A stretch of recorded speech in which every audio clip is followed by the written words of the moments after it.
compartir pantalla.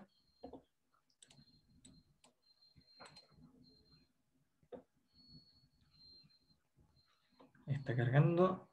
Génesis, ¿me confirma si se está viendo? Sí. O sea, está Okay. cargando. Está cargando, ok. Espera un poco que cargue. Antes que nada, decirles que si tienen dudas me van preguntando entre medio, podemos hacer pequeñas detenciones. Y eso. Si voy muy rápido también me atajan, me van comentando. Un poco lento esto.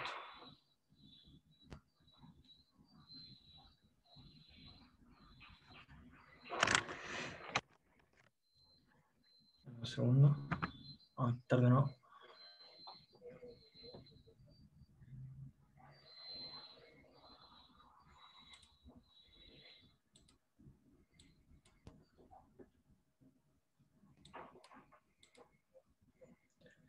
Ahí vamos de nuevo.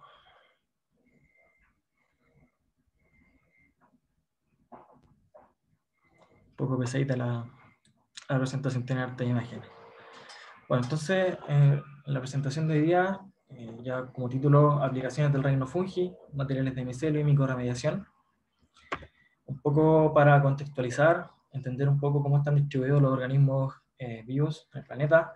Las clasificaciones, digamos, que se han dado hasta el momento son tres en macro, digamos, en tres dominios principales: bacterias, arqueas y eucariontes. Digamos, el reino fungi se encuentra aquí junto a las plantas, animales y otros tipos de organismos conocidos como protistas. Y por otro lado, en las bacterias, bueno, encontramos las bacterias y un grupo bastante cercano que son las arqueas. Bueno, es una simplificación bastante grande, digamos, del árbol filogenético que se conoce actualmente. Esto es una versión bastante reciente, es la más actualizada que teníamos en el año 2016.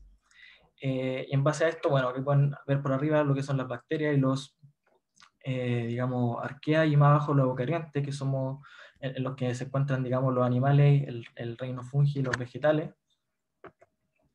Y entender un poco que los organismos del reino fungi están bastante cercanos a los animales, de hecho mucho más cercanos de lo que están a las plantas. De hecho conformamos un grupo llamado los opistocontes. Básicamente en lo que se caracterizan los opistocontes, que son heterótrofos, que quiere decir esto, que tanto los animales como los organismos del reino fungi necesitan alimentarse de materia orgánica, no pueden sintetizar su propio alimento, necesitan comer algo de otro organismo, digamos.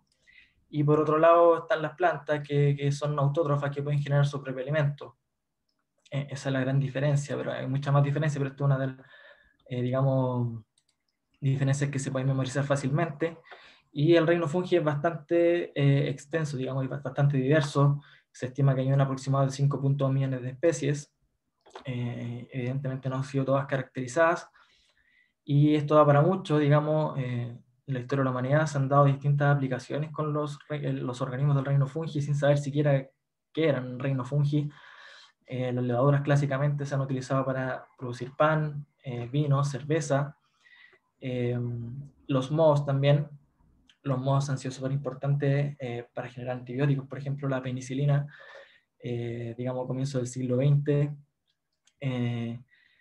También tenemos la generación de algunos productos alimenticios, como algunos quesos, los quesos azules principalmente, y los, digamos, hongos que generan seta, también son súper apetecidos en el mundo culinario. También se han utilizado para tratar, digamos, residuos en el ámbito de la microremediación, y también como tratamiento para, se está investigando, digamos, para tratamiento en trastornos, digamos, ansiosos o depresivos, con la psilocibina, con algunos hongos alucinógenos. En todo este espectro que, digamos, se queda corto con todo lo que se puede hacer con los hongos. Esto implica un potencial biotecnológico tremendo, el poder conocer e entender cómo funcionan los hongos, y en particular desde el área del diseño y la arquitectura. Ha surgido un área un campo de trabajo, digamos, que es el de los biomateriales de micelio, que también tiene un gran potencial biotecnológico. Y para entender qué son los biomateriales de micelio, primero entender un poco el ciclo de vida del hongo, aceptando gente que está ingresando de nuevo. Bueno, entender un poco el ciclo de vida de los hongos. Esto es un ciclo clásico, los hongos Basidomycetes, los que son usuales ver en el supermercado, el hongo ostra, por ejemplo, el hongo París, el blanquito, el shiitake también. Digamos, entendemos de que hay un cuerpo fructífero, podemos partir de cualquier punto, partamos desde acá en este momento, que es, digamos, la parte sexual del hongo, que libera esporas. Estas esporas caen en un sustrato, en un lugar donde se pueden alimentar, germinan de alguna forma, el micelio crece bajo el sustrato, que usualmente suelen ser animales muertos, o también animales vivos, pero también se incluye, por ejemplo, la madera en descomposición o no en descomposición. Digamos, árboles vivos también pueden tener hongos en su interior, el suelo también, y el micelio se va extendiendo por abajo, y dadas ciertas circunstancias, el micelio comienza a densificarse, y puede dar origen, digamos, a un cuerpo fructífero para producir esporas nuevamente y que éstas sean liberadas al viento o cualquier otro, digamos, medio, para que puedan ser repartidas y poder colonizar, digamos, una mayor cantidad de tierra.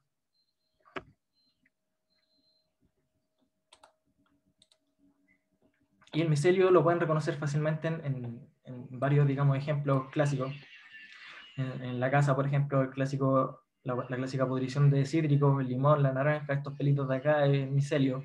Hay alimentos que se hacen con micelio, por ejemplo, el tempeh, de origen coreano, que viene de la fermentación de un tipo de hongo. El micelio crece, digamos, a través de porotos negros, en este caso otro tipo de legumbre.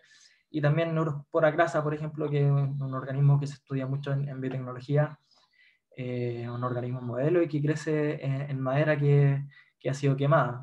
Cuando los bosques se queman, este es uno de los primeros hongos en colonizar nuevamente y poder, y permite, digamos, generar una colonización nueva. Si avanzamos, se está viendo un poco pegado el cursor, y entender que los biomateriales de micelio están hechos con esta parte que era subterránea, que es el micelio, y entender por qué se utilizan hongos en otro tipo de organismos, por qué no usar levaduras, por ejemplo, por qué no usar bacterias, otro tipo de vegetales, por ejemplo, y tiene que ver con este principio que se llama anastomosis, que tiene que ver con la capacidad de fusión que tienen las hifas. Digamos, el micelio es una red de hifas, y cada una de estas hifas es un compartimento celular, y que en determinadas condiciones, cuando va creciendo el hongo, estas se pueden fusionar nuevamente, y esta fusión, digamos, le da una resistencia importante al sustrato en el que está creciendo. Y esto permite tener una gran resistencia, digamos, al material final, que es cuando el hongo crece sobre un sustrato, una gran resistencia a la compresión, digamos, en relación a la densidad, es bastante ligero. Y aquí un poco ver cómo se genera un biomaterial. Aquí tenemos, por ejemplo, el micelio. Esta es la combinación clásica para generar un biomaterial de micelio. El micelio más un sustrato específico da como origen al biomaterial. Es bastante simple en la fórmula. ¿Y qué micelio se utiliza? Por ejemplo, se utilizan hongos de pudrición blanca, son de color blanco, y se utilizan porque tienen un pool de enzimas que son denominadas celulasas y ligninasas, es decir, pueden degradar celulosa y lignina, que son de los componentes principales que se encuentran en la madera. Entre los organismos más utilizados, por ejemplo, está Ganoderma lucium, Pleurotus stratu, que es el hongo ostra, y Trametes versicolor, un hongo que se ha encontrado que tiene propiedades, digamos, para tratar el cáncer. Por otro lado, los sustratos que se utilizan son desechos agroindustriales principalmente. Por ejemplo, se utiliza bastante la paja, el bagazo de cerveza, la caña de azúcar, el afrecho, que son sustratos que, digamos, muchas veces se desperdician, y por lo tanto esto implica darle una valorización a estos sustratos. Esto es una explicación general en cuanto a los biomateriales más robustos, distintos biomateriales. Aquí entendemos que, por ejemplo, podemos hacer objetos, pero en otros casos también se pueden hacer algunos textiles, y un poco más que les voy a mostrar más adelante. Y este es el tipo de biomaterial que se estudia actualmente, digamos, en el área del diseño. Se estudia mucho esto que se llama probetas. En ciencia no solo entendemos probetas como el implemento de laboratorio, pero en diseños y arquitectura también se utiliza mucho el término probeta de una prueba. En ese sentido genera formas, digamos, a las que uno le puede hacer pruebas de compresión y otro tipo de caracterizaciones. Entonces, ¿por qué nacen los biomateriales de micelio?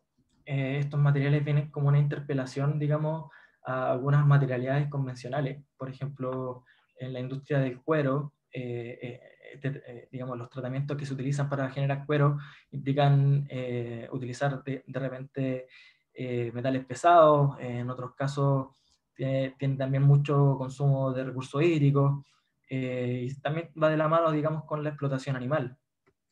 Y otra área en la que se intenta interpelar es la industria de la construcción. Por ejemplo, el caso del hormigón libera grandes cantidades de CO2, una de las industrias más contaminantes. Por ejemplo, solo en China, anualmente, digamos, la producción de cemento y otros materiales similares generan un 40% de las emisiones industriales anuales de CO2, es decir, un gran porcentaje. Y es por eso que nacen estos materiales, y en este sentido, desde hace bastante años que se están generando distintas patentes por distintas empresas en relación a los materiales de micelio. Recomiendo mucho este paper, si lo pueden anotar. Búsquenlo como Serimi 2019, un review que se muestran bastantes patentes que han salido últimamente, y crecimiento desde el año 2009.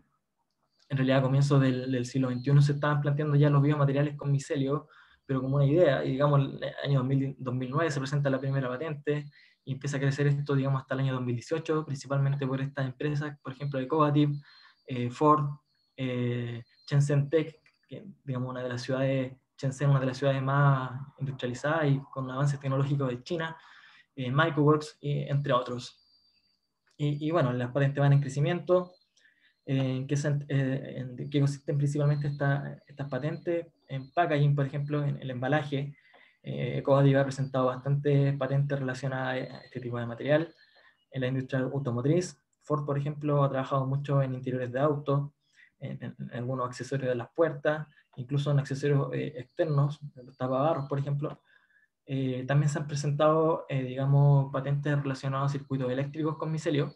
¿Cómo ocurre esto? Digamos, el micelio, algunas especies son, digamos, tienen la capacidad de absorber y secuestrar algunas sales de metales, digamos, y como el micelio, digamos, uno lo puede dirigir armándole camino con el alimento que uno le pone, se pueden generar cierto tipo de cableado, ya que el micelio va a estar con metales atrapados, digamos, de forma externa en el exterior de la pared celular.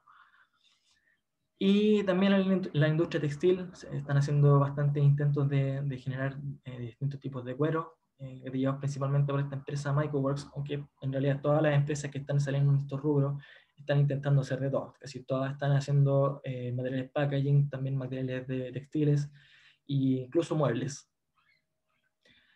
Este es un poco una tabla, es un poco engorrosa, pero para entenderlo un poquito, resaltado en verde están, digamos, las propiedades buenas que tienen este tipo de materiales, y en rojo algunas, digamos, dificultades que presentan en su producción.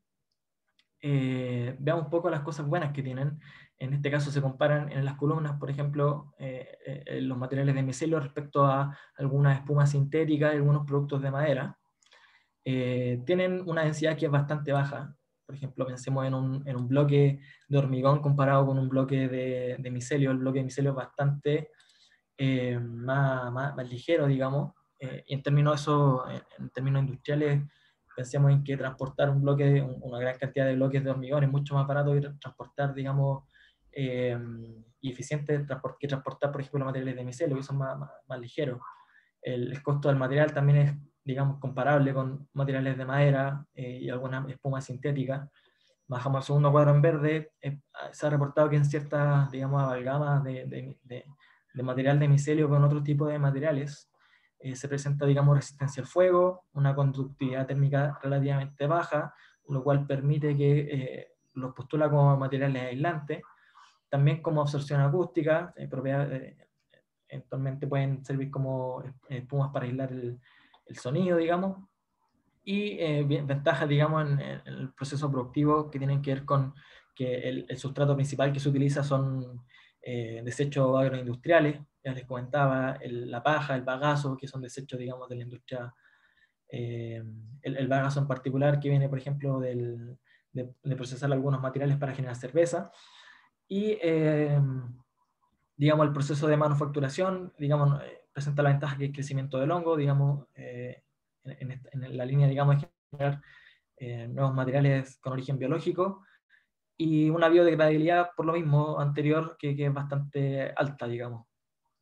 Y digamos de las desventajas que presentan, digamos, aún cuesta generar resistencia a la compresión comparable con otro tipo de materiales, y principalmente aquí en el segundo cuadro en rojo tiene que ver con los tiempos de producción, o sea, aquí todo se tiene que adaptar a los tiempos de la biología. El hongo se demora, por ejemplo, en colonizar, digamos, bolsas de paja en aproximadamente 3 semanas, teniendo una buena cepa del hongo que se está utilizando. Y esto es una gran, digamos, interrogante y hay una fórmula tremenda que hay que ver, por ejemplo, qué cepa utilizamos, qué tipo de sustrato utilizamos. Una investigación que está recién naciendo y que presenta mucho potencial para futuro en términos biotecnológicos. También porque está el tema de la ingeniería genética, está la posibilidad de modificar a los hongos, digamos, para poder utilizarlos y que presenten propiedades que nosotros buscamos, digamos, para reemplazar los materiales convencionales.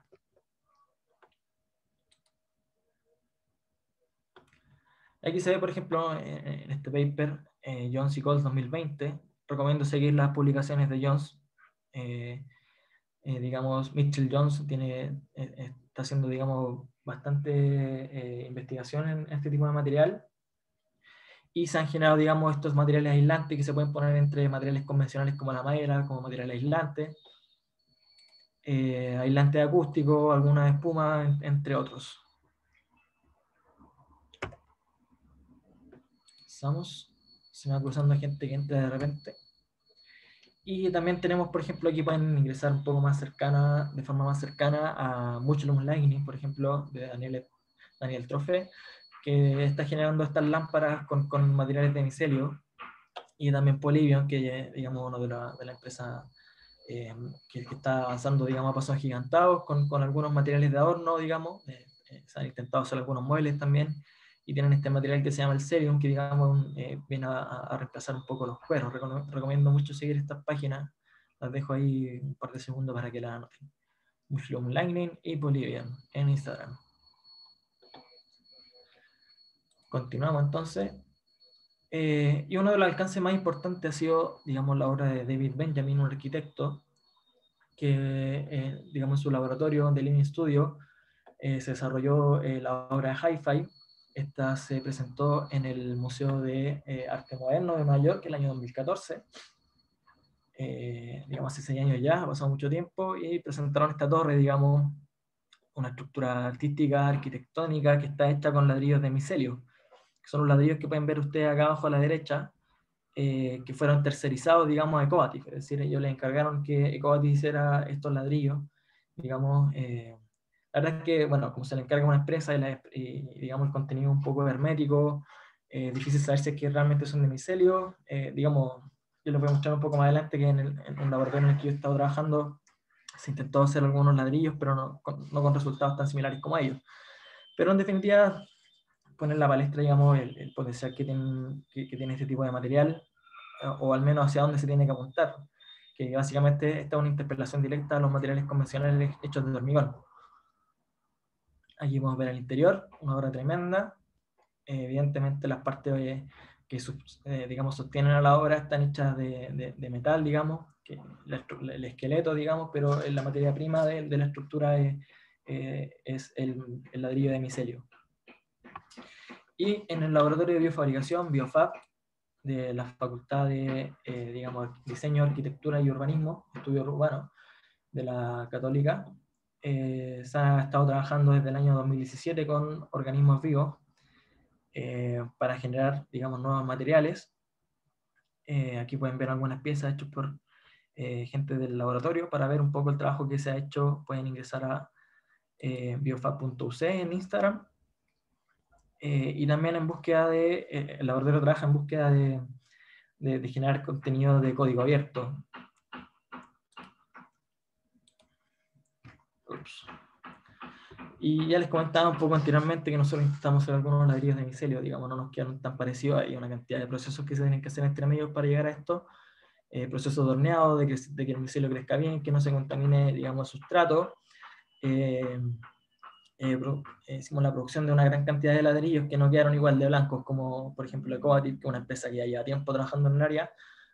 pero hicimos algunos ladrillos, digamos, le crecieron hasta cuerpos fructíferos por algunos lados, y estos, bueno, están en el laboratorio y se presentaron a fines del año 2019 en el Museo del Hongo, en la obra, perdón, la aparición infinita del Museo del Hongo, digamos, como una exposición artística. Y bueno, al final, toda la información generada en la generación de estos ladrillos, que implicaba la producción de una obra mucho más grande, que no voy a entrar en detalle en este momento, iba también en línea de todos los trabajos de laboratorio, que es la línea open source, que busca la liberación del contenido generado en el laboratorio, y que tiene como finalidad, digamos, democratizar la información y el conocimiento generado en torno a la biofabricación, y que va muy de la línea con, digamos, digamos, otras páginas web, por ejemplo, otras plataformas, por ejemplo, SciHub. La gente del área de la ciencia sabe muy bien que para acceder a los papers es bastante caro el sistema, entonces se recurre mucho a SciHub para buscar libros, la Library Genesis, Cielo, una página de publicaciones que son, digamos, de libre acceso, Protocols.io, que es digamos, una plataforma en la cual se están subiendo protocolos de código abierto. Esto aporta mucho a la replicabilidad de experimentos. ResearchGate, que es una comunidad también que permite compartir contenido. Entonces, el laboratorio está en esa línea y ha lanzado de momento 2 manuales. El primero es un manual de biofabricación. Pueden acceder a este link. Después se los puedo compartir al final de la presentación para que lo puedan descargar. Este fue el año 2019. Y el año 2020 un equipo del laboratorio estuvo trabajando en un manual, digamos, de micotextil, en la cual trabajaron generando algunos textiles hechos con hongos. Hay unos resultados súper interesantes. Recomiendo mucho descargarlo y ver lo que han hecho. Y también en este manual hay una incubadora de código abierto, es decir, una incubadora que mantiene temperatura, puede subir y bajar temperatura, y que viene con el paso a paso de cómo poder armarla en su propia casa. Digamos, no es tan fácil, hay que buscar entender un poco digamos, de informática, un poco de programar, pero vienen casi todos los códigos abiertos, uno llegar y copiar. Las piezas hay que comprarlas también, pero digamos, ustedes pueden acceder a este manual y armar su propia incubadora en la casa y generar sus propios materiales. Lo mismo para el manual de biofabricación que en a la izquierda, o sea, el objetivo es que ustedes puedan cultivar hongos en su casa, digamos, y tratar de hacer materiales también para experimentar. Entre mayor sea la experimentación, más se expande un poco el contenido o la información respecto a la biofabricación y más se avanza. Y esta es otra obra, digamos, esta es una relación más arte y ciencia. Esto es una colaboración que realicé en el laboratorio junto, digamos, con el artista Rodrigo Arteaga, digamos, el autor de esta obra, la obra Inocular. Se presentó en el Museo del Hongo, La Aparición Infinita, en diciembre del 2019, enero del 2020.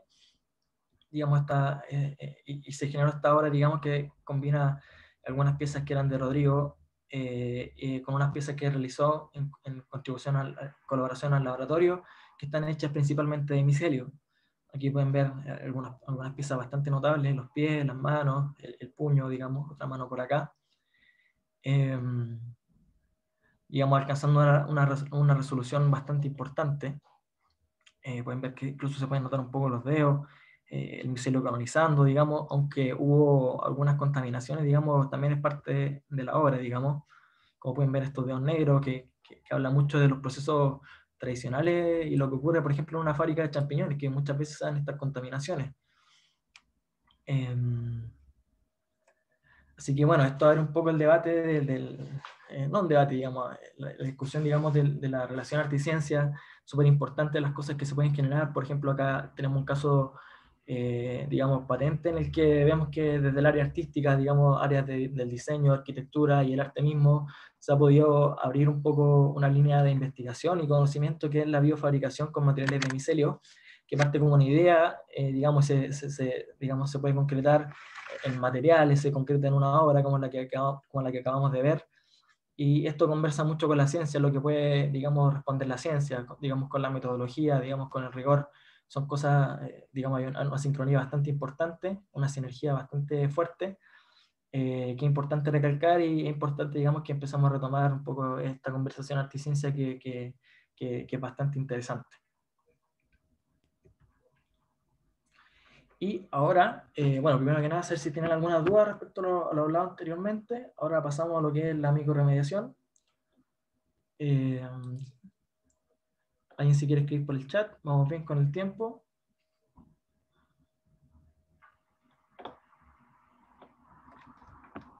Bueno, no hay respuesta. Seguimos avanzando entonces. Supongo que todo bien. Pasamos a la microremediación entonces. Me hablaron por el chat. Todo bien, perfecto. Y para hablar de microremediación, partir con algunas definiciones. Otro chat, leamos qué dice. Todo bien, está muy entretenido. Muy bueno. Qué bueno que les esté gustando. Partir con algunas definiciones. La biodegradación. ¿Qué es la biodegradación? Es un proceso realizado principalmente por microorganismos, en el que se descompone un material orgánico en unidades moleculares constituyentes que son más simples, o en compuestos nuevos. Por ejemplo, hay una molécula acá como ejemplo que es, digamos, puede o bien por un proceso de biodegradación generar la misma molécula pero más pequeña, por ejemplo un monómero, puede degradarse un polímero, o bien puede generar moléculas nuevas, digamos, por algunas transformaciones químicas. Más adelante. La bioremediación, distinto a la biodegradación, tiene que ver con la utilización principalmente de microorganismos para degradar contaminantes ambientales y convertirlos en forma menos tóxica. Por ejemplo, por acá el caso de algunas aguas contaminadas en las que se utilizan, digamos, microorganismos para poder purificar estas aguas. Y la microremediación es una bioremediación en la cual se utilizan hongos. Así que con estas definiciones un poco más claras, veamos un poco la ruta de la contaminación antropogénica de origen humano. Principalmente viene de las ciudades, digamos, de todo tipo de industria, del diario vivir del ser humano en las ciudades, que decanta muchas veces no solamente en los basurales, que son zonas bastante contaminadas, sino que también en las playas, y principalmente caen en estos canales, digamos, de agua, cuerpos de agua, por ejemplo, los ríos que desencadenan después en el mar. Están hablando por el chat. Ok, no hay problema. Entonces, claro, se contaminan estos cuerpos de agua. En los cuerpos de agua se alimentan algunos animales. Las mismas algas de repente absorben estos contaminantes que también se consumen. Y después, claro, se extraen estos productos del mar que ya vienen contaminados. Y no solamente se tiene que ver con la extracción de estos productos del mar, sino que también con la misma evaporación, digamos, la misma erosión que ocurre en el mar, digamos, se insertan estos contaminantes en los ciclos biogeoquímicos. Creo que alguien está con el micrófono abierto. Vamos a silenciar. Ya, seguimos. Entonces, digamos, algo que puede verse muy simple, por ejemplo, desde botar digamos, una botella de vidrio en la casa, digamos, o botar un cigarro, digamos, esto puede tener consecuencias, digamos, catastróficas, digamos, en la contaminación, y que todos sabemos, digamos, estamos todos, cuando vamos a la playa, vemos una gran contaminación de colillas de cigarros, plásticos por montones, islas de cigarros, etc. Que no sé si me estoy escuchando, silencié a alguien, pero parece que me silencié a mí. Parece que está todo bien, muy sin parado ya. Sí, sigo con audio. Y ver un poco qué se ha hecho con la microremediación. Digamos, este paper es súper bueno, de Akhtar y Coles, 2020. Recomiendo mucho leerlo para quienes estén interesados en la microremediación. ¿Qué cosas se hacen actualmente con los hongos en esta área? Por ejemplo, se pueden, digamos, tratar contaminaciones con hidrocarburos aromáticos, policíclicos, algunos metales pesados, que no necesariamente la transformación de estos metales, sino que la absorción, con la absorción de algunos cuerpos de agua, algunos cuerpos ambientales importantes ya es bastante. Algunos colorantes, pesticidas, herbicidas, antibióticos, algunos compuestos farmacéuticos que se desechan. ¿Están escribiendo? Genial. Gracias, puedo responder. Algunos talatos, cianotoxinas que vienen de las cianobacterias, algunos que vienen de la marea roja, algunos detergentes. Es decir, los hongos, digamos, se están estudiando para tratar estos contaminantes, presentan un gran potencial porque tienen, digamos, la biomasa que generan es bastante grande cuando encuentran un sustrato que pueden colonizar. y en particular con Regenerative Design, que es el lugar donde estoy desempeñando ahora. Digamos, este es un emprendimiento, trabajo con un diseñador, Nicolás Violer, recomiendo seguir su Instagram, está aquí abajo. Buscamos, digamos, poder regenerar la materia, buscamos, digamos, cortar un poco el discurso del reciclaje y buscamos insertar un poco los contaminantes que nosotros generamos de nuevo a los ciclos que son naturales. Esa es la premisa con la que parte Regenerative Design. Nicolás ha avanzado un montón previamente, y uno de los contaminantes en los que nosotros nos enfocamos, digamos, son las colillas de cigarro. Ya les comentaba un poco anteriormente las implicancias que tiene. Esta es una imagen clásica, digamos, hay bastantes fotografías, basta con googlear de repente, aparecen estos pajaritos que se comen las colillas de cigarro, hay un impacto importante, digamos, en la fauna que se alimenta de estas colillas. Y para entender algunos números, entender un poco cuándo nace el cigarro, los años 50, digamos, no, un poco antes en realidad, me equivoqué en la fecha, lo que sale en los años 50, digamos, son los filtros de cigarros que buscan, digamos, tratar un poco esta, digamos, las implicancias que tenían algunos compuestos que están al interior de la combustión del tabaco, que generan cáncer. Entonces se buscó generar este filtro, digamos, que actualmente se sabe que en realidad es más que nada un placebo, digamos, para intentar vender el cigarro, digamos, más que la cantidad que filtra, digamos, de humo, la cantidad de compuestos tóxicos que pasan a través del cigarro son igualmente considerables. Y aquí pueden ver abajo que anualmente, digamos, se desechan aproximadamente 4,5 billones de cigarros, trillón en inglés, billones en español, eh, anualmente alrededor del mundo, y no hay una posibilidad, digamos, al corto plazo de reciclaje. Y tienen un montón de compuestos tóxicos. Digamos, entendamos cómo está compuesto un cigarro, digamos, son tres partes principales, todo envuelto por un papel, pero tenemos lo que es la ceniza, tenemos lo que es el tabaco y tenemos lo que es el filtro. Y entendamos un poco la cantidad de contaminantes que tienen. Los fumadores se exponen a un mix, digamos, un pool de 7.000 compuestos químicos, entre los que se encuentran algunos metales pesados y algunos hidrocarburos poliaromáticos. Y cientos de estos compuestos son bastante tóxicos. Aproximadamente 70 de estos son carcinógenos. Acetaldehído, por ejemplo, en la parte de la ceniza de cada parte del cigarro tiene sus contaminantes, algunos butanos, digamos, amonio, arsénico, butano, cadmio, metales pesados. Y en la parte del filtro, digamos, hay una cantidad importante de compuestos, monóxido de carbono, plomo, mercurio, el alquitrán mismo, cloruro de vinilo, que son compuestos bastante tóxicos.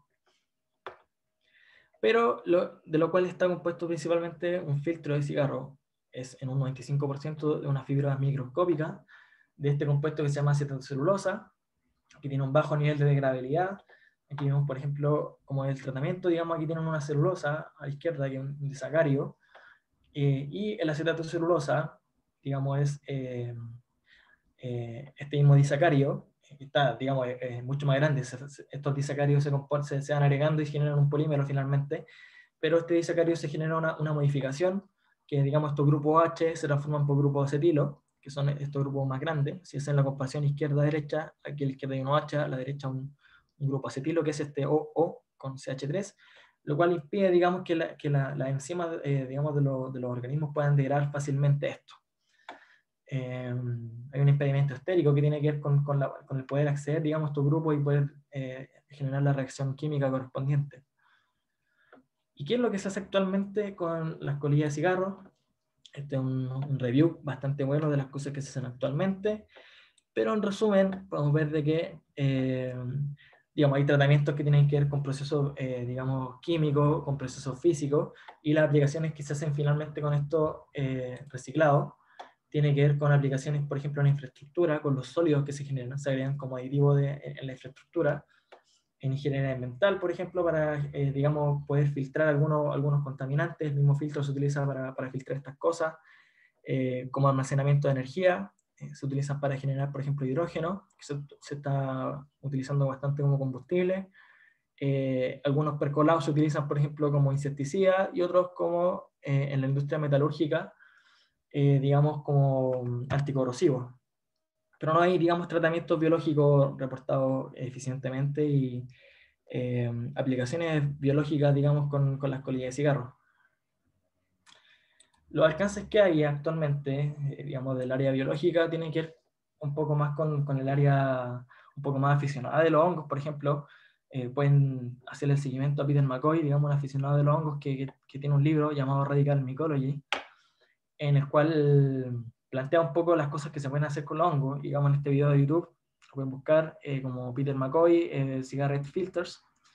Él plantea un poco experimentos que hizo, digamos, personalmente, en los que vio que el hongo Pleurotus stratus, que es el hongo ostra que se puede encontrar en el supermercado, tiene la capacidad de crecer, digamos, en colillas de cigarro, si es que uno previamente lo alimenta con colillas de cigarro que no han sido fumadas. Digamos, hay bastante implicancias científicas que ponen en duda un poco estos resultados, pero al menos un resultado, digamos. O sea, de esta observación se pueden hacer bastantes cosas. O sea, al menos uno puede ver de que el hongo al menos se desplaza por al lado de las colillas de cigarro. Y ahí, digamos, también desde el mundo un poco más aficionado, se ha reportado, digamos, que estos hongos, digamos, principalmente de género Pleurotus, tienen la capacidad de generar cuerpos fructíferos, digamos, en las colillas. Pero ante estos antecedentes, digamos, salían varias dudas, por ejemplo, ¿realmente se estará comiendo la colilla? ¿Estará creciendo solamente superficialmente o se estará comiendo el interior? Ya que el exterior básicamente es papel, celulosa, lo cual es fácil de degradar. Digamos, el interior es un poco más complejo que el acetato de celulosa. Y en base a esta premisa, digamos, nace desde Regenerative Design el fungicero. Nuestra idea un poco era experimentar un poco con las colillas de cigarro. Nicolás había experimentado un poco antes. Él trabajó mucho en Barcelona, en un laboratorio, trabajando con colillas de cigarro, teniendo buenos resultados. Y la idea es proponer un producto, digamos, educativo que permita acercar un poco el conocimiento del reino fungi a la gente, que tiene como principio el generar la microremediación, poniendo como base un hongo, digamos, y que la gente pueda agregar, por ejemplo, las colillas de cigarro y lanzarlas al exterior del fungicero. Esta era la premisa un poco del comienzo de año. Digamos que están los renders un poco de la caja del fungicero. Nosotros hicimos las respectivas pruebas. Aquí tienen, por ejemplo, pusimos colillas de cigarro en estos tubitos, con micelio abajo, y lo alimentamos previamente con trigo, con té, con café y con aluminio, un control negativo, digamos, para ver de que si está teniendo alguna implicancia el alimento que le damos previamente. Y aquí podemos ver de que efectivamente tiempo después se come, o sea, está en discusión el de se come, crece sobre, digamos, las colillas de cigarro. Arriba ven el tiempo cero, digamos, y abajo 9 días después, por ejemplo, alimentando previamente estas colillas con aluminio no, no, no hay un crecimiento notable. Eventualmente igual ocurre, igual coloniza completamente, pero digamos en tiempos de rapidez crece un poco más rápido acá. Y posteriormente nosotros quisimos replicar un poco lo que ha hecho Peter McCoy y otro tipo de exponentes en esta área en nuestras colillas. Ya que vemos, por ejemplo, que generamos cuerpos fructíferos, solo agregamos aluminio para inducir la fructificación y otro tipo de condiciones. Logramos generar cuerpos fructíferos. Está un poco pixelada la imagen, pero aquí nosotros logramos crecer, digamos, estos honguitos en cigarros Kent. Aquí pueden ver un poco los resultados que obtuvimos. Toda experimentación de casa, por eso, digamos, la calidad de la imagen y un poco la calidad de los experimentos. Esto lo he hecho personalmente en la casa. Aquí pueden ver otro tipo de cuerpo fructífero. Aquí en la base está la colilla de cigarro y evidentemente se ve de que hay un crecimiento notable sobre la colilla. Pero al momento de poder de nosotros abrir digamos, el filtro, vemos que efectivamente no hay una masa de micelio en el interior. O sea, descartamos de que se esté comiendo la acetatocelulosa. Hay dificultades de penetración y sabemos previamente que la acetatocelulosa es difícil de degradar, digamos. Entonces, por lo tanto, descartamos un poco este camino. Al final no sería una remediación como tal. Sabemos que crece por sobre. Eventualmente se podría modificar un poco el hongo para, digamos, aplicando herramientas de ingeniería genética para potenciar, por ejemplo, algunas enzimas, las esterasas. Las esterasas son unas enzimas que generan este hongo y otros organismos han presentado esterasas con una amplia capacidad catalítica, digamos, para degradar acetato de celulosa. Algunos acetato de celulosa, no el que se utiliza para los cigarros, pero eventualmente uno podría hacer una superesterasa, digamos, para poder degradar la acetocelulosa, digamos. Hay potencial biotecnológico tremendo acá. Así que dejamos un poco de lado el tema de la colilla de cigarro, stand-by. Eventualmente, si tenemos más fondos, buscamos poder seguir prosperando el tema de las colillas de cigarro. De momento, con el fondo que tenemos, necesitamos sacar un producto, así que empezamos a probar otros sustratos. Por ejemplo, acá empezamos a probar con la borra de café, que es otro residuo que se genera en la casa. La gente que toma café en máquina sabrá que se genera digamos, un residuo de café y muchas veces se bota. Alguna gente lo usa como abono para las plantas, pero existe la posibilidad, digamos, por el alto contenido de nitrógeno que tiene el café, de poder ser un alimento para los hongos. Y aquí podemos ver, por ejemplo, en una fecha cero, cómo está una vez alimentado el hongo y cómo puede quedar después. El hongo crece, aquí pueden ver el micelio, que es este pelito, digamos, y crece bastante bien. Lo que nosotros no hemos podido realizar es inducir fructificación en este tipo de formato, que aquí pueden ver el frasco. Aquí ya está un poco el fungicida, aquí ya estamos trabajando con productos muy viables, estamos haciéndole las tapas.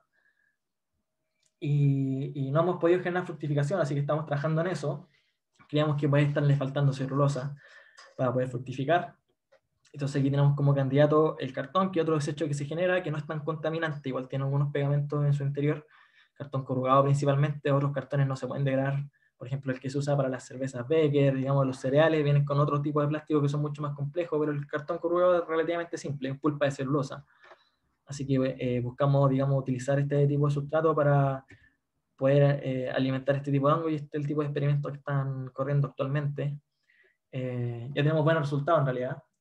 No incluye imágenes porque estamos tratando los resultados, pero estamos probando y está saliendo bastante bien el crecimiento del hongo con una mezcla que es de cartón y café. Estamos probando otras cosas de diseño también, estamos cambiando el color del agar, estamos probando distintas tapas, por ejemplo. Entonces, digamos, prontamente esperamos tener un producto mínimo viable que ya pueda ser por lo menos comprado a precio-costo, digamos, y está acompañado, digamos, de un instructivo y otras cosas que más adelante le iremos mostrando cuando tengamos una red social y tengamos un poco más de avance. Así que eso ha sido todo. Espero que hayan podido aprender un poco más del reino fungi, sus aplicaciones, digamos, y las posibilidades que tienen en áreas como el arte, el diseño, la arquitectura, y digamos, esta línea un poco más de producto que digamos, la microremediación de cigarro y cartón y otros productos. Así que con eso estamos. Muchas gracias a todo el mundo. Muchas gracias a ti, Felipe, por la instancia. Una charla muy interesante, la verdad. Qué Un bueno, tema qué que no bueno. conocía en lo absoluto, pero muy bueno. Qué No bueno. sé si podemos tener un tiempo de preguntas por si alguien tiene Sí, dudas. claro, claro. Claro. Pregunten nomás.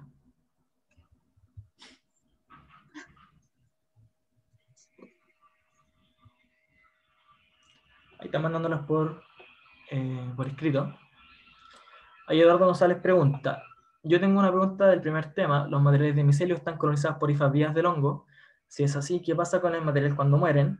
Digamos, el objetivo, claro, o sea, uno desarrolla el material con las hifas vivas, espera que crezca, y después viene un proceso que es horneado, y el horneado mata al hongo. Igual hay discusiones de qué pasa si es que dejamos el hongo vivo, eventualmente podría generar cuerpo fructífero. Entonces la densidad del material, digamos, se desplaza hacia otro lado, se desplaza hacia el cuerpo fructífero. Entonces no es tan conveniente que ocurra eso. Por lo tanto, sí, se tiene que matar al hongo de alguna forma.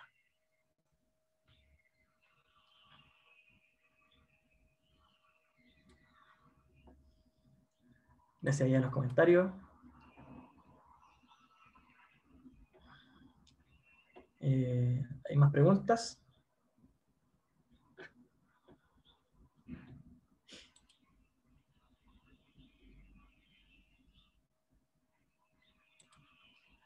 No hemos investigado, bueno, Rodrigo ahí pregunta: ¿qué opinas de los filtros eco y biodegradables hechos de celulosa natural? ¿Serán realmente biodegradables? Eventualmente, si están hechos de celulosa, deberían ser fáciles de digerir. Otro problema que presentan, digamos, los filtros tiene que ver con la penetración que tiene, digamos, o la posibilidad de penetración que tienen los organismos al interior del filtro. Entonces, si está muy compacto, también puede presentar inconvenientes de poder ser degradado. Pero eventualmente la lógica dice, yo no he estudiado profundamente, pero si están hechos de celulosa natural, debería poder degradarlo. Finalmente la pulpa igual se utiliza, por ejemplo, para hacer algunos medios de cultivo y el hongo crece bien.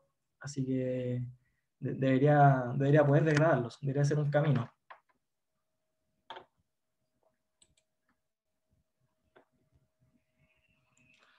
Ahí Enzo pregunta, ¿la bioremediación con hongos es más común con hongos unicelulares o multicelulares? ¿Hay diferencias? Bueno, en realidad las levaduras también se han utilizado para bioremediación. Yo no soy muy experto en unicelulares. No sabría darte un número de qué tipo de hongo se utiliza más, pero digamos, este tipo de hongos que son los filamentosos y particularmente los componentes de madera presentan enzimas que son, digamos, de gran celulosa y son lignolíticas. Y estas enzimas en particular degradan un montón de contaminantes a los cuales ningún otro organismo podía degradar anteriormente. Si volvemos un poco, acá les mostré un gráfico anteriormente.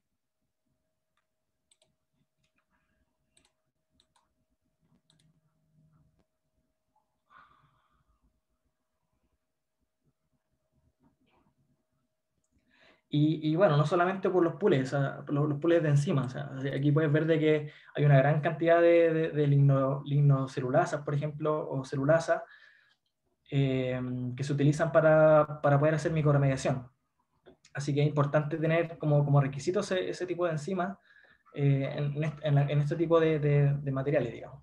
Eso no excluye, digamos, otro tipo de organismos tampoco. O sea, uno podría, por ejemplo, tomar estas enzimas, digamos, y expresarlas en levaduras, por ejemplo, para que podamos hacer, digamos, cultivos de levaduras para poder degradar estos materiales. Pero ahí sería un poco más caro, pensando en que hay que dar las condiciones para que crezca la levadura, digamos, el hongo un poco más robusto, genera también antibióticos para poder crecer robustamente, digamos, presenta otras ventajas. Además que, por ejemplo, algunos metales pesados también los puede, digamos, anclar un poco a esta red de IFAS, digamos, y dejarlos secuestrados ahí, no necesariamente absorberlo y tratarlo, digamos. Y este tipo de crecimiento de IFA no lo tienen, por ejemplo, organismos unicelulares como son las levaduras.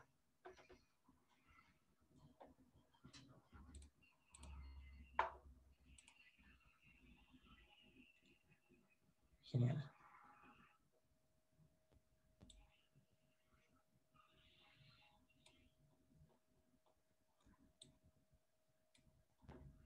Otra duda, hoy le pregunta, ¿dónde ustedes compran las incubadoras? ¿Alguna empresa que recomienden, algún modelo?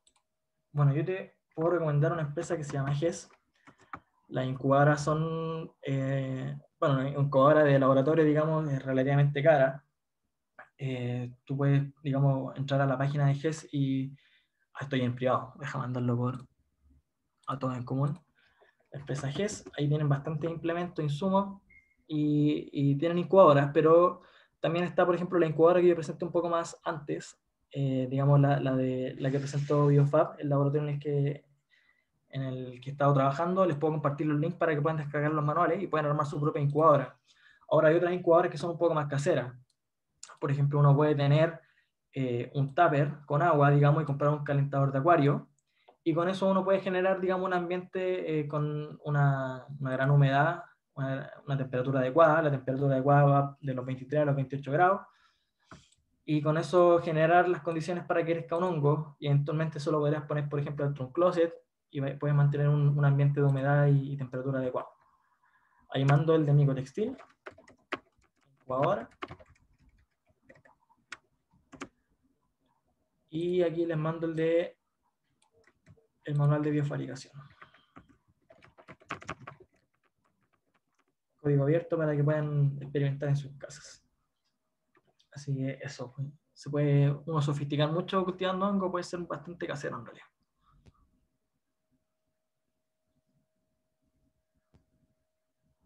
De nada.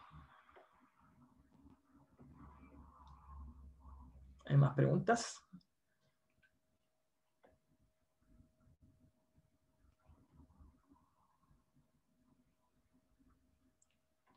Bueno, por eso no. Les agradezco mucho la asistencia, digamos, el feedback y el poder haber hecho aporte, digamos, a la agrupación. Recuerden que esto siempre va en pos de la gente de la facultad, está pasando por problemas económicos. Así que muchas gracias a todos y gracias por su atención. Gracias por el feedback y espero que estén muy bien. Reitero el agradecimiento a ti, Felipe, y muchas gracias a todos los que asistieron. Sí, hasta otro seminario. Sí, muchas gracias. Que les vaya bien. Chau, chau. Chao, Chao. gracias.